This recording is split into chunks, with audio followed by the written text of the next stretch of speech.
ધંધુકા નગરપાલિકા દ્વારા ટ્રાફિકના અડચણરૂપ અને અસામાજિક તત્વોના દબાણો દૂર કરવાની કાર્યવાહી હાથ ધરવામાં આવી.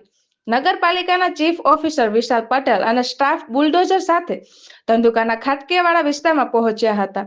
કાયદો અને વ્યવસ્થાની જાળવણી માટે એએસપી અને પીઆઈ સહિતનો મોટો પોલીસ કાફલો તૈનાત કરવામાં આવ્યો હતો.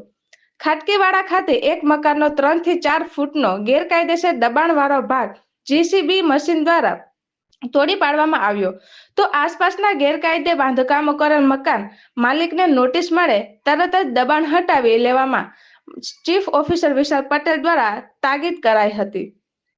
વોર્ડ નંબર 2 માં આવેલ રામજી મંદિર નજીકના વિસ્તારમાં ટ્રાફિકને અડચણરૂપ 2 દબાણો હટાવવાની કાર્યવાહી દરમિયાન વિસ્તારના કોર્પોરેટર ભદુભાઈ અગ્રવાલ, રાજેશ પરમાર અને પાલિકાના પૂર્વ પ્રમુખ હર્ષદ ચાવડાએ વિરોધ નોંધાવ્યો હતો.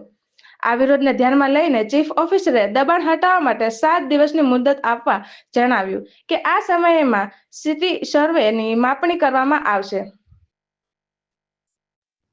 આ સમયગાળામાં સિટી સર્વેની માપણી કરવામાં આવશે. ત્યારબાદ જે ગેરકાયદેસર બાંધકામ માલુમ પડશે તેને તોડી પાડવામાં આવશે તેવી સ્પષ્ટતા કરવામાં આવી છે. રિપોર્ટર ઇમરાનભાઈ ગદાઈ, ઇન્કલાબ ન્યૂઝ, ધંધુકા.